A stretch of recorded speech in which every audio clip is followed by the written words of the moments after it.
तुमने कभी गांव देखा है रात को? शहर जैसा शोर नहीं होता, पर पूरी खामोशी भी नहीं। कुत्ते भौंकते हैं, कीड़े आवाज करते हैं, और हवा थोड़ी ज्यादा महसूस होती है।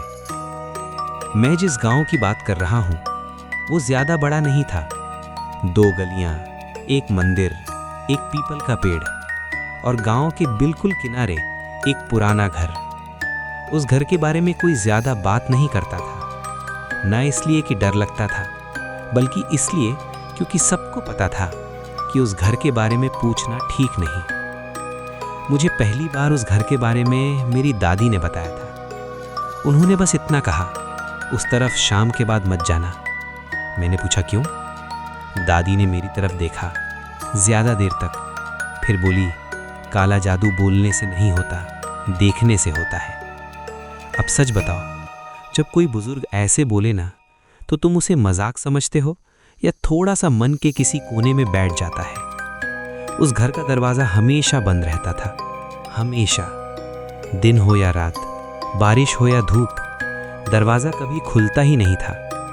पर एक अजीब बात थी, सुबह जब लोग मंदिर जाते थे तो उस घर के आगे ताजे निशान मिलते थे, पैरों के निशान, जैसे कोई रात को अंदर बाहर चला हो। पर गांव का कोई भी आदमी ये मानता ही नहीं था कि वहां कोई रहता है। सब बोलते घर खाली है। एक रात जब बिजली चली गई, मैं छत पर लेटा हुआ था। चांद था, पर बादलों के पीछे। और तब मैंने देखा उस घर के दरवाजे के पास एक दिया जला, अपने आप। न कोई हाथ, न कोई आवाज, बस धीरे से रोशनी आ गई। और उस रोशनी के साथ एक स्मेल भी आई, जली हुई लौंग, काली मिर्च, और कुछ ऐसा जो मैं पहचान नहीं पाया। उस रात मुझे पहली बार समझ आया, गांव में काला जादू किताबों में नहीं होता, वो घरों में होता है। अगली सुबह एक बकरी उस घर के पास मरी हुई मिली। खून नहीं था, चोट नहीं थी, बस आंखें बिल्कुल खुली हुई थीं। तब गांव के एक आदमी ने सिर्फ इतना कहा। उसने फिर शुरू कर दिया।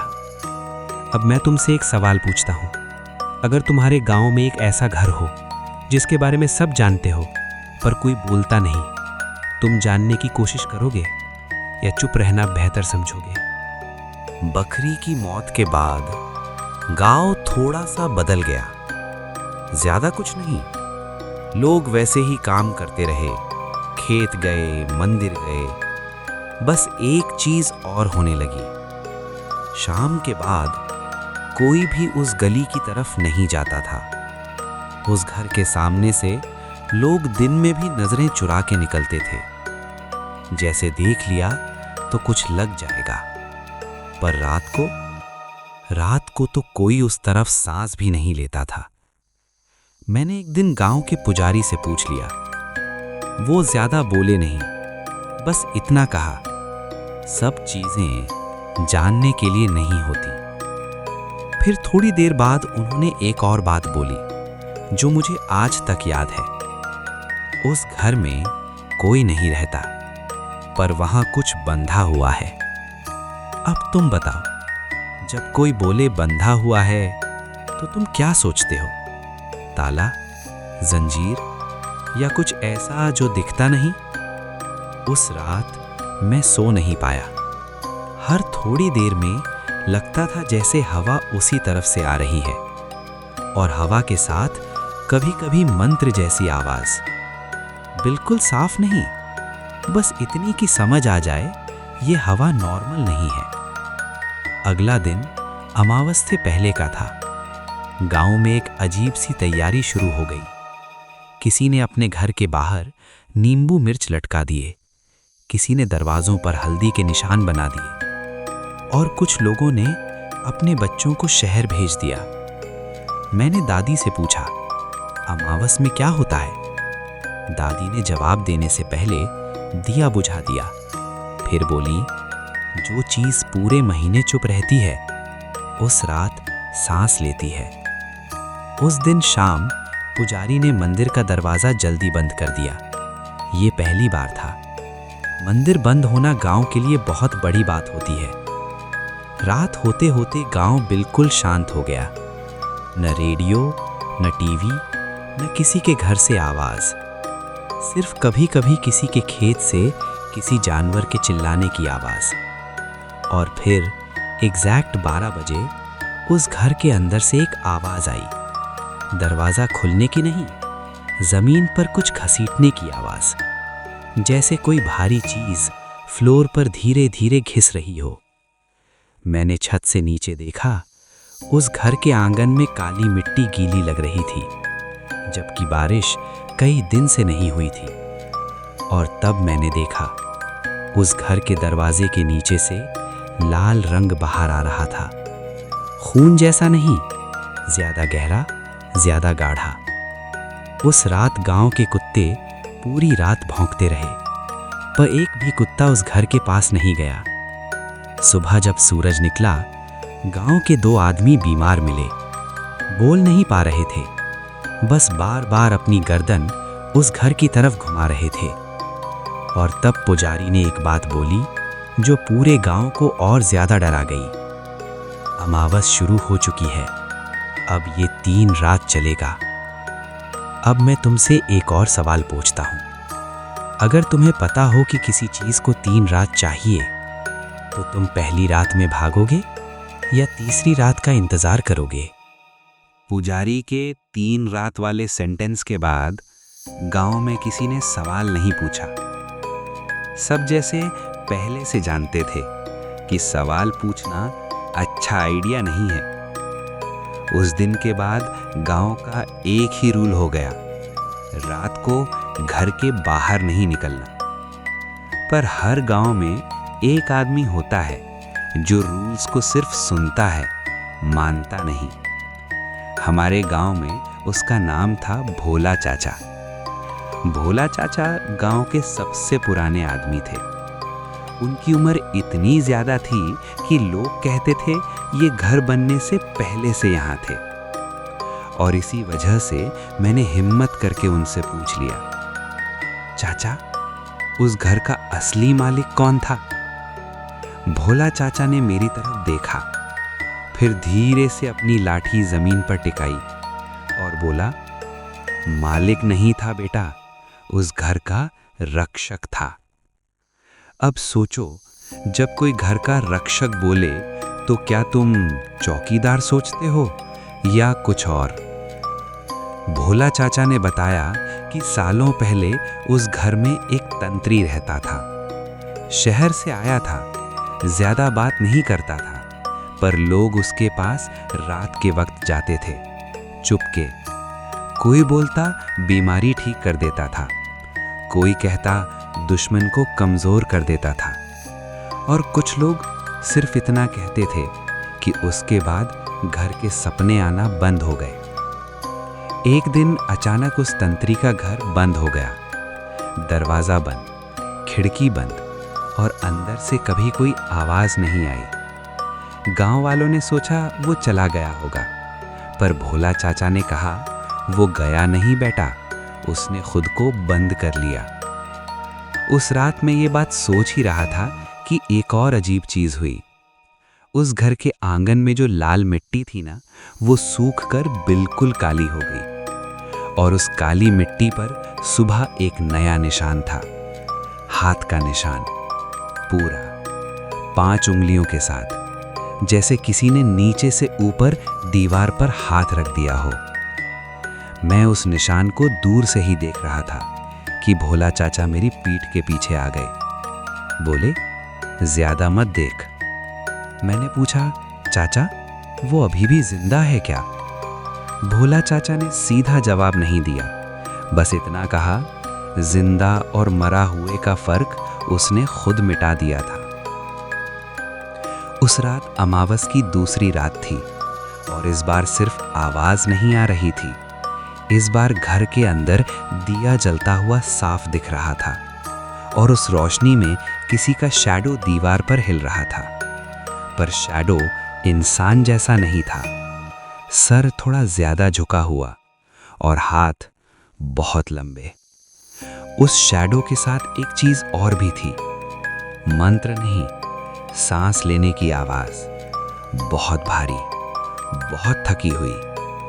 भोला चाचा ने मंदिर की तरफ हाथ जोड़कर देखा और सिर्फ इतना बोले, आज रात कोई ना कोई गलती करेगा। और अब मैं तुमसे एक और सवाल पूछता हूँ, अगर तुम्हें पता हो कि किसी चीज़ को सिर्फ एक गलती चाहिए, तो क्या तुम पूरी रात जागते रहोगे या सोचोगे कि गलती तुमसे नहीं होगी? अमावस की दूसरी रात गांव के लिए सबसे मुश्किल होती है। पहली रात डर होता है, तीसरी रात उम्मीद, पर दूसरी रात में लोग गलती कर देते हैं। भोला चाचा का सेंटेंस सच निकला। आज रात कोई ना कोई गलती करेगा, और वो गलती सबसे पहले मंगल ने की। मंगल गांव का ही था, रोज मंदिर जाता, हनुमान चालीसा आती थी उसे। इसीलिए जब उसने कहा, मैं देख के आता हूं कुछ नहीं होता, किसी ने उसे रोक नहीं पाया। उसने सिर्फ इतना कहा, दरवाज़ा बंद ही तो है, देखूंगा क्या हो रहा है। और फिर वो उस गली की तरफ चल पड़ा। मैं छत पर था, दूर से मंगल को जाते हुए देख रहा था। उसके हाथ में एक छोटी सी टॉर्च थी और गले में लाल धागा बंधा हुआ था। जैसे जैसे वो उस घर के पास पहुंचा, टॉर्च की रोशनी थोड़ी सी कांपने लगी। लाइट कम नहीं हुई, बस हिलने लगी। उस घर के पास पहुंचकर मंगल रुक गया। दरवाज़ा अभी भी बंद था, बिल्कुल वैसे ही जैसे हमेशा रहता था। पर इस बार एक नई चीज़ थी। दरवाजे के बाहर कुछ रखा हुआ था, एक मटका, और उस मटके के मुंह पर नारियल उल्टा रखा हुआ था। अब तुम सोचो, गांव में उल्टा नारियल कब रखा जाता है? शुभ काम में या किसी और चीज़ के लिए? मंगल ने हाथ बढ़ाया, सिर्फ मटके को छूने के लिए, और जैसे ही उसकी उंगली मटके से लगी, उस घर के अंदर से एक जोर की सांस आई, बिल्कुल पास से, जैसे कोई दरवाजे के बिल्कुल पीछे खड़ा हो। मंगल ने पीछे मुड़कर भागना चाहा, पर उसके पैर एक सेकंड के लिए जैसे जमीन में चिपक गए। उस एक सेकंड में दरवाज़ा नहीं खुला, पर दरवाजे के बीच से एक आवाज़ निकली, बहुत धीमी, अभी नहीं।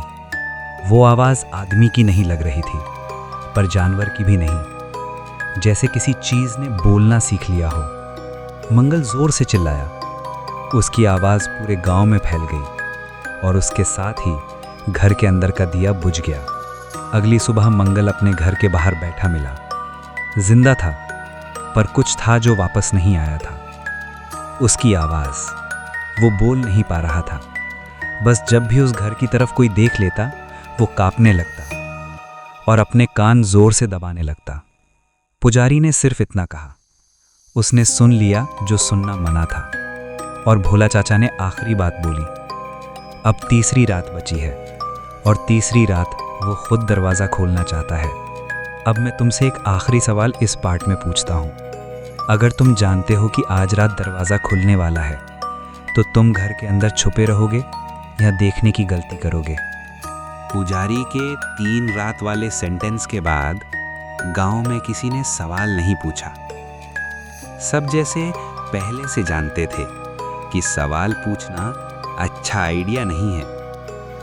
उस दिन के बाद गांव का एक ही रूल हो गया, रात को घर के बाहर नहीं निकलना। पर हर गांव में एक आदमी होता है जो रूल्स को सिर्फ सुनता है, मानता नहीं। हमारे गांव में उसका नाम था भोला चाचा। भोला चाचा गांव के सबसे पुराने आदमी थे। उनकी उम्र इतनी ज़्यादा थी कि लोग कहते थे ये घर बनने से पहले से यहाँ थे। और इसी वजह से मैंने हिम्मत करके उनसे पूछ लिया, चाचा, उस घर का असली मालिक कौन था?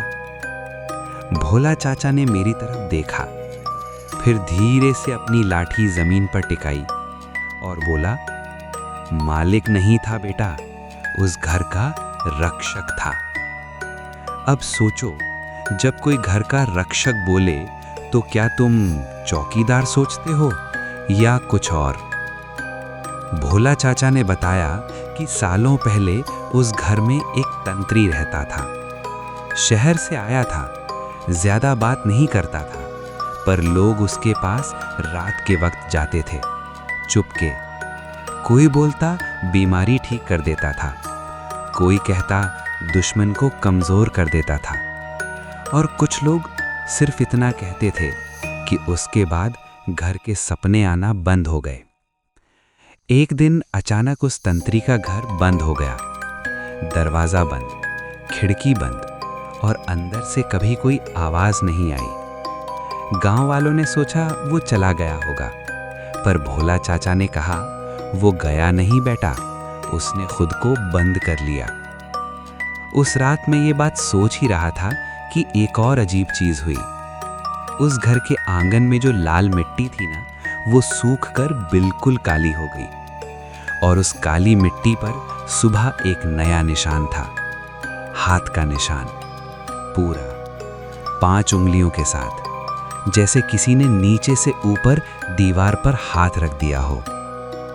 मैं उस निशान को दूर से ही देख रहा था कि भोला चाचा मेरी पीठ के पीछे आ गए। बोले, ज्यादा मत देख। मैंने पूछा, चाचा वो अभी भी जिंदा है क्या? भोला चाचा ने सीधा जवाब नहीं दिया, बस इतना कहा, जिंदा और मरा हुए का फर्क उसने खुद मिटा दिया था।